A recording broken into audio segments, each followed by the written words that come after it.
Hi, everyone. Welcome to our Facebook live broadcast. I'm Steve Altishan, Director of Client Partnerships here at Pacific Cascade Legal. And today I'm here with Dr. Tamara Soles to talk about what to do when co-parents don't supporting their neurodivergent child. Hey, good morning, Tamara. How you doing? Good morning. I'm doing very well. Thank you. How are you? I am doing well. It is sunny in Oregon, so it's always a Yes. good thing. Yeah, it's I sunny in Montreal too, so we're in good stead here. We're both good. So before we start it, maybe you can talk a little bit about yourself and why this is such a passionate subject for you. Of course. Well, first of all, thank you for having me. It's a pleasure to have this conversation with you today. And I am a child psychologist by training, and I run a clinic in Montreal called the Secure Child Center for Families and Children. And as the name suggests, my focus is really helping families thrive through connection and understanding brain development. And so I work with kids and teens on myriad issues and challenges.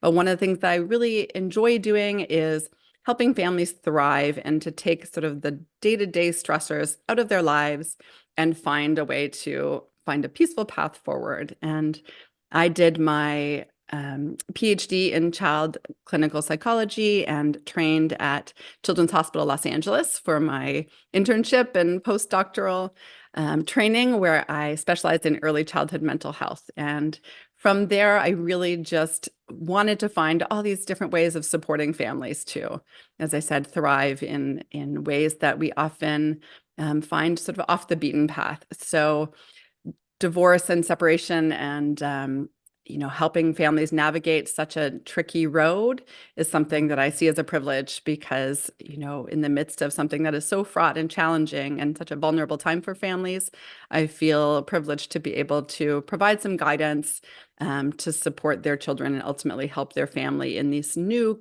constitution find a better path forward. And certainly my passion of supporting neurodivergent families is at the forefront of everything I do. So thank you, as I said, for having Wow, me. this is wonderful. You're so perfect for this.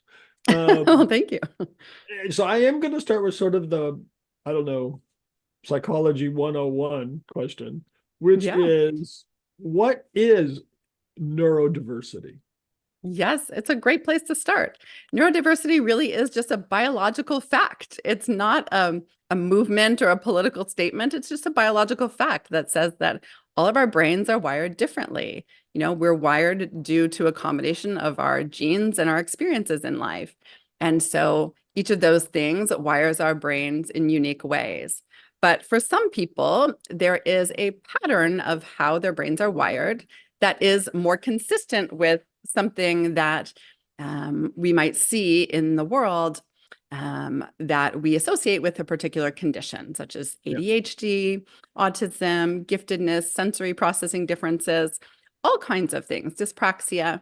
And so often when we're talking about neurodiversity, we're talking about some of these conditions that share some similarities in terms of what the person experiences and how they move through life and how their brains are wired. So really that's what we're talking about, that neurodiversity just is this understanding that all brains are wired differently, not better, not worse, each with their own strengths and challenges. And the more that we can understand how to create neurodivergent friendly spaces, we can help everyone thrive and move forward. So Oh, that's I how love it. I define it. Yeah.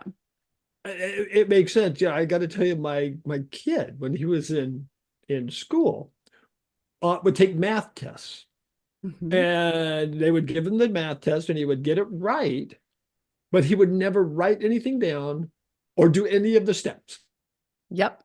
I'm very familiar with those kids.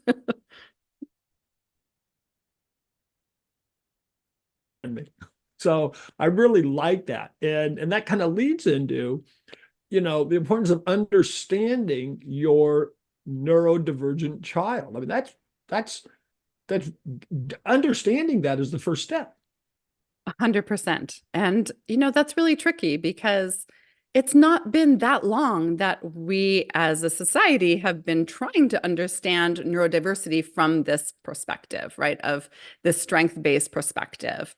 And for many years, many individuals were not identified as having any particular condition. And so they went under the radar and didn't get supports that they needed. So we really have this somewhat new phenomenon of parents learning what neurodiversity is, how it applies to their family and their child. And one of the really special things I think about working with neurodivergent children is many times, if not most times, their parents are also neurodivergent in some way, and that hadn't been known to them either. So again, I just feel like this lucky intersection of being able to help parents understand themselves better and their child better. So you're absolutely right. That's the first step. We need to understand what their child's particular strengths and challenges are, and how can we support those. And I really love that you brought up its strengths and challenges. I think when this subject is normally talked about, it's about what's wrong, Right. what are the challenges? But there's a ton of strengths that this brings along at home and in school and all that kind of stuff. Absolutely.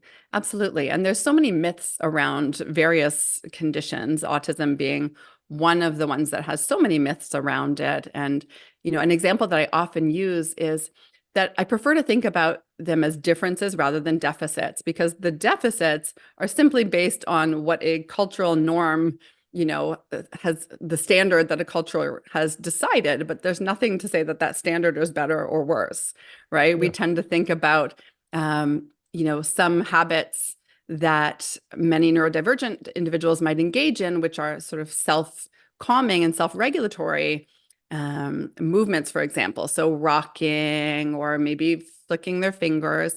And those are seen as, they're often seen as things that we should try to stop a person from doing. And yet nobody bats an eyelid at somebody, twirling their hair or biting their nails. There's nothing different about those. They're just, some are seen as more common within society and others are not. But intrinsically, there's nothing different about rocking or twirling or nail biting. I would much rather see somebody rock than hear them bite their nails personally. So it really is shifting this lens away from what's wrong to what's different. And when we understand how these differences impact how an individual moves through the world, meaning how they take in information from their environment, how they learn, how they relate to others, we can understand how best to support them and how to set up their math tests so that they aren't penalized for not being able to point out all their steps, for example. Just knowing that some people are not going to be able to articulate the steps because that's not how they came to that answer, right? Yeah. So it's that recognition of difference, not deficit. I love that. Let's talk a little bit then about divorce, and because a lot of times it's the change that can bring on some of these challenges. Yes. And if there's, something that causes change, it's a divorce. And I imagine that can be very challenging to a neurodivergent child. Yes, absolutely. I mean, first of all, stability is what all of us long for and need. So as a basic necessity for any child, we want to maintain stability as much as possible. That isn't to say that couples should remain in relationships that are not functioning for the sake of stability. But it's to say that we need to be mindful when helping a family move through a separation or divorce on how to find ways of promoting that stability through that change. And while it's true that that's important for all kids, there are definitely kids who are more vulnerable to feeling the effects of those. And neurodivergent children tend to be much more vulnerable to some of those changes. So for instance, somebody who is very routinized or thrives on routine and structure and predictability, as opposed to somebody who's more flexible in how they move through their day, is going to have a much harder time, managing the change in housing or, where they spend each day or each night or each week. Someone with executive functioning challenges, which are common amongst many different conditions, including ADHD, for example, might struggle with the fact that some of their clothes are in one home and some of their clothes are another home. And where did I leave my books? And how do I organize all of my stuff? Do I have what I need for school? So all that planning and organization that can already be a challenge for somebody with executive functioning difficulties is magnified in a situation like a separation or divorce, where the demands on us in terms of our executive functioning are even greater. So that change really does impact them differentially for many of them. Oh my gosh. And it kind of leads into when do you know, and maybe never know, but when can it be time for maybe some support, some intervention, some care, for Yeah. that child? Yeah, it's a great question. And it's one that I get asked a lot. Thankfully, many parents are very mindful that there could be potential impacts on their child and want to kind of get ahead of it, which I think is great. What I always say is it's not always necessary for a child to receive direct support.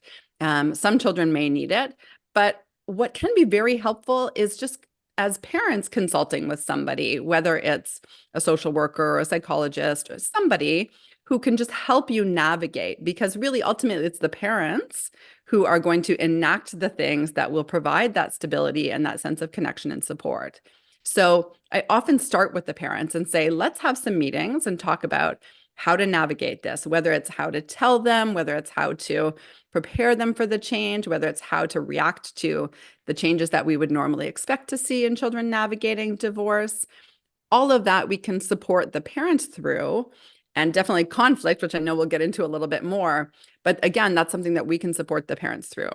And if parents are noticing that even with the support and ideas and suggestions and strategies that we talk about, that their child is still struggling in ways such as impairing their sleep or having difficulty enjoying the things they normally enjoy, there's any change in their weight, there's change in their appetite, they're not engaging with friends, or teachers notice a change in their attention, something that is more significantly apparent might be a signal that it's, we should look into getting some support. Again, it doesn't have to necessarily be long-term, but that could be a signal that would be helpful. Can that initial sort of reaching out and talking with parents, and maybe parents talking with kids, do you need a diagnosis? Do you need an evaluation? Do you need all that stuff to start doing those things? Right. Generally not. And again, it depends on where you live and what the structure of support is. But generally speaking, in the private sector, you wouldn't need any of those things in order to seek support. You could contact a parent coach who is well-versed in divorce. Even some mediators, depending on where you live, might be well-versed in how to help children navigate this. Child psychologists. You don't need any referral or diagnosis, and your child doesn't even have to be struggling. It's simply just a conversation about how do we go about this and how do we support this. Yeah. Getting Yeah. it through a public system may be different, of course, depending on where you live, but you don't need any, you don't even need to have your child brought into the session, because I know for many families that's a barrier. They're worried about having to bring their child to a stranger and what that will mean and all the implications there. And if that's necessary, then we'll work through that, but it's not always necessary. And so I always encourage parents to, it's a simple process for the most part, if you can access somebody just to consult about how to go through that. It kind of leads to the sort of a mantra of divorcing parents, or people talking to divorcing parents, is you have to align. The importance of alignment between co-parents is a very important, which it is. Yeah. But what does alignment necessarily mean? Does it mean you have to agree on every single thing? Is it you just have to agree on stuff that really matters to the kid? I mean, that's a term that I think at least is fairly vague. Yes, absolutely. And I'm glad you asked if it means that you have to agree on everything, because absolutely not, right? Alignment really is more big picture. Alignment is more, what do we value as parents for our children? What do we what are the things that we hold true and sacred and special as parents for how we want our children to grow and learn? And we may differ in terms of the ways that we get there, but the overall values is where we need the alignment, ideally. And chances are you're not going to agree on all the minutia. For a divorcing family, the idea of them, disagreeing on things is not that preposterous, right? So we would expect that there are going to be some differences in how they view parenting. But ultimately, if we can get alignment on what the mission is here of this team, right? This co-parenting team, what do we value and how do we instill that? Then we can work out the minutia along the way. Right. And unfortunately, there are blockades to even getting that. I mean, Yes. especially in divorce, when you're already angry at the other person half the time, or maybe Yes. three-quarters of the time. Mhm. And so what are the things that can really get stuck on that prevent this alignment from happening? Yes. And it does, of course, often we get stuck and not finding that alignment initially. One of the things that I often like to talk to families about is the fact that divorce really is an evolution, and the stage that you're in initially is hopefully not the stage you are in down the road. And so I've seen many couples who have been in very high conflict divorces come to a place where they can be in alignment. So even if you're in that stage right now, it doesn't mean it will stay that way. Um, but you're right, that many of the barriers are just these intense feelings toward their former partner and their co-parent. And they often struggle with separating out their romantic relationship and their partnership from their parenting. Yeah. And Yeah. so that just bleeds in. And, if one parent in particular is angry, resentful, especially if they feel wronged in some way, sometimes that can trickle into the parenting, and even not consciously. And they might not be bad mouthing the other parent expressly, although sometimes they are. Um, but there's just something in how they you know don't interact with the other that kids notice. Kids will pick up on, like, why do you drop me off in the driveway instead of going up to the front door? Why don't you talk to each other? So they can pick up on these subtle things too. But it's often just this intense emotion that comes from the dissolution of a partnership that just get in the way. And it's very hard for parents to separate out their own feelings from their parenting. Yeah. And yes, understandably, and a human reaction, but very challenging. It We see a lot where the parents, they sort of want to find a place to start, but can't find the place to start. And a lot of times it feels like it's like one person says, you know, okay, this has reached a place where we really need some professional help. And the other side says, no, Johnny doesn't need professional help, almost as if that's a something bad about them. Like, if Johnny needs professional help, that's something I did wrong to get to Yeah. this point. And so Yes. Yeah, that's it's hard. so fraught. Yeah, it's so fraught. I mean, there's also, I've worked with many families who are still in the midst of all the legal struggles. And so they also feel like they have a vested interest in presenting things in their home a certain way, right? Like they might minimize some of the challenges that they're having because they want to present as though they're a parent who manages very differently than the other parent who is being vilified right now. So Right. we have to remember, we have to kind of take everything with a grain of salt and recognize that when emotions are really high, you know, the information that we're hearing is just one part of the story. Ideally, we can hear from teachers who see things, in their own perspective. ideally, if we get to see, as a psychologist, if I get to see a child and interact with a child, that also gives me a little tidbit more of information. So we want to kind of remember that everyone has a vested interest, and that vested interest, especially in the beginning, isn't always the child, even though they might cognitively say that that is the case, but emotionally they're still so stuck that they're actually not centering the needs of the child. And so navigating that as a therapist can be tricky. Yeah, and that kind of leads to the headline that we had on this is, what can you do without full alignment? I mean, you if your ex-spouse is just not willing on major or minor parts or whatever to help or to get involved, you still have to try to go forward helping your Yeah. kid. And so Yes. I'm assuming, I guess I should not assume because I know what that does, that someone can come to you without the other spouse and say, Exactly. how do I work through this when my other spouse isn't going to help? What can I start to do? What should I be doing? Yes, exactly.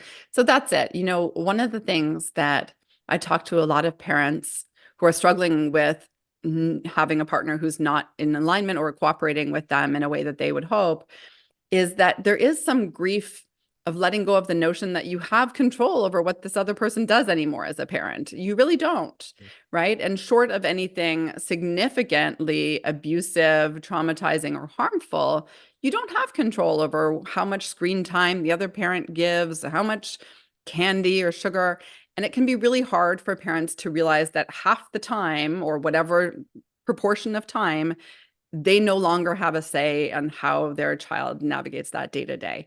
And so, but there has to be that acknowledgement, because I think many parents struggle with letting go of that piece. And so they end up in these conflict situations because one is trying to still manage the other's parenting.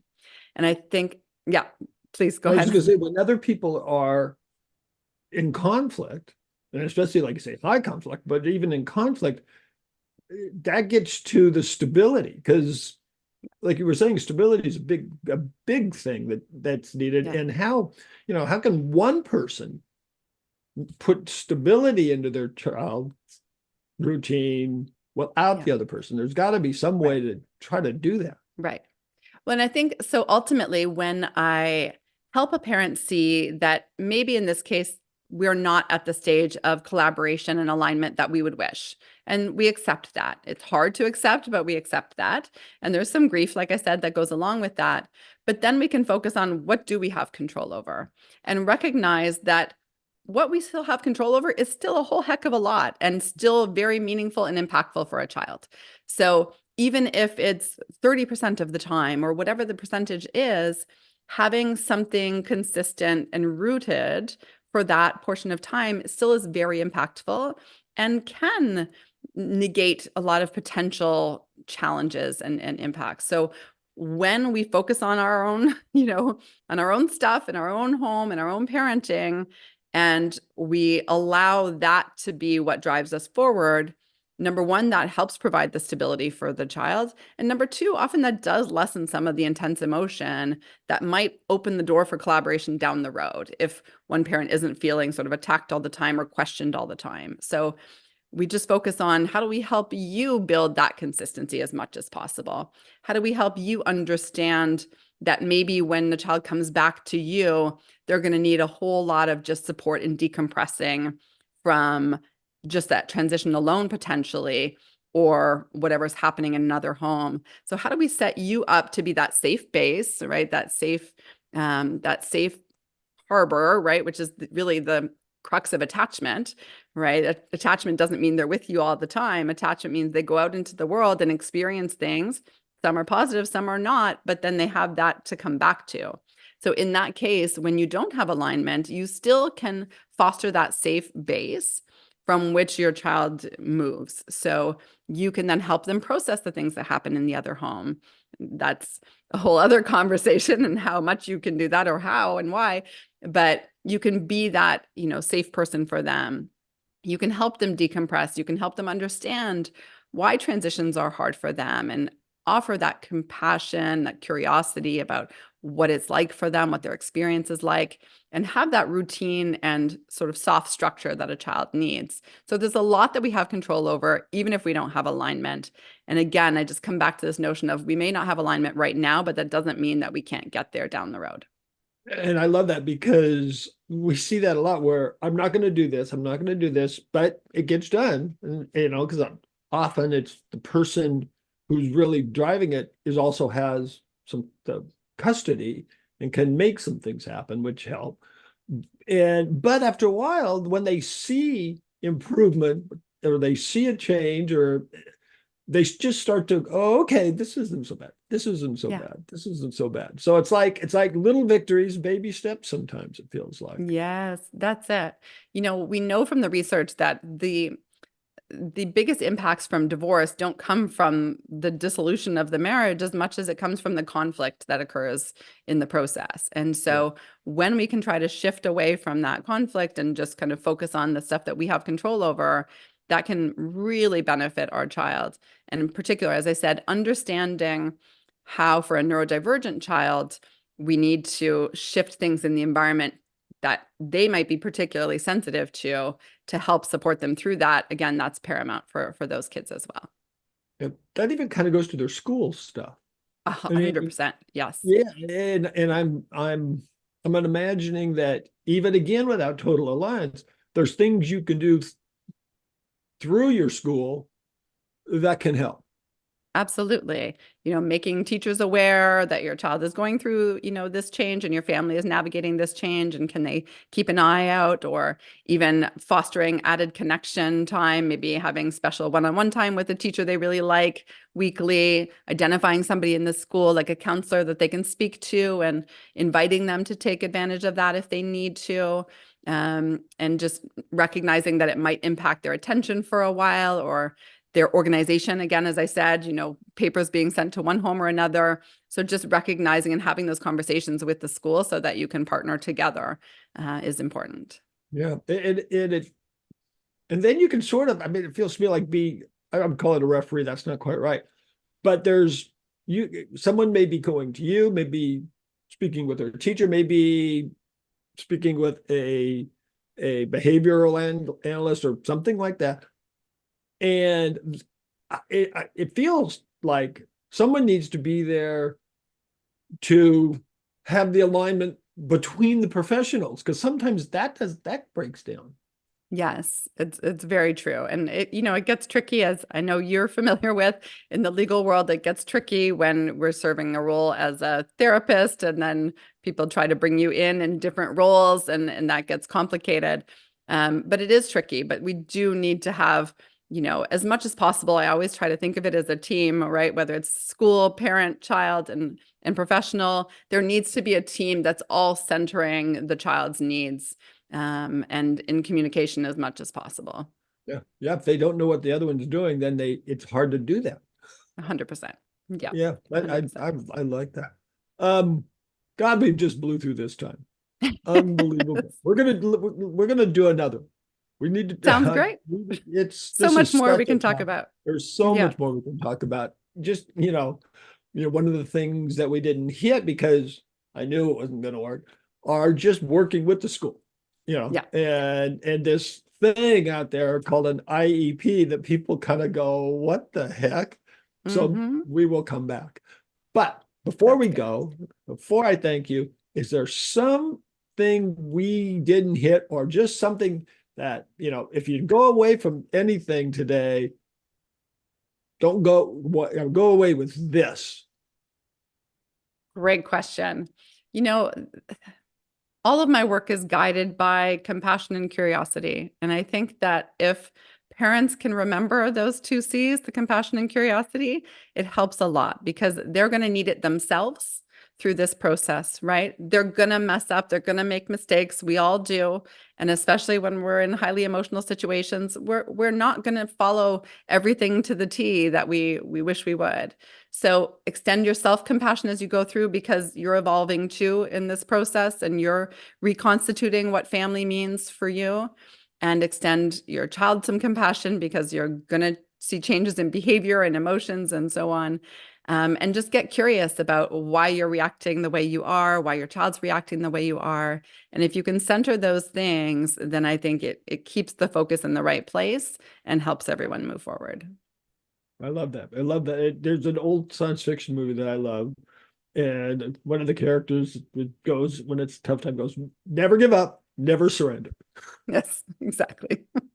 So thank you so much. Before we go, though, again, how can people get a hold of you if they need to?